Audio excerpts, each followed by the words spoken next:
Que pensez-vous de l'interdiction de Tadi d'animer son émission sur France 2?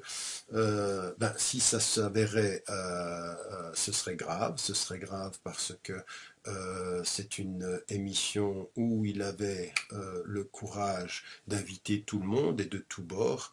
Euh, Patrick Cohen qui disait qu'il ne voulait pas inviter, que ce soit moi-même. Il avait cité dans l'ordre ensuite Dieudonné, Soral et Marc-Édouard Nab.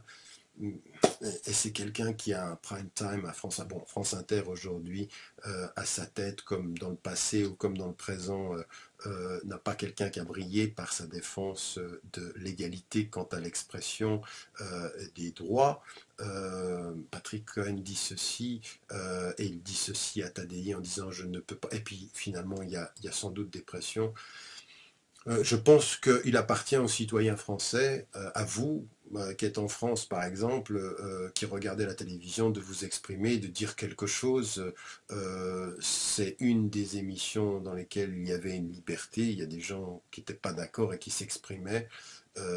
Faire en sorte que cette émission disparaisse, eh bien, euh, je veux dire, c'est absolument incroyable. Même, je veux dire, dans l'émission On n'est pas couché, ce qu'on a pu me dire après mon intervention, en me laissant entendre directement, vous ne serez jamais plus invité. Je veux dire, ce que d'ailleurs Ardisson avait dit en d'autres temps à d'autres.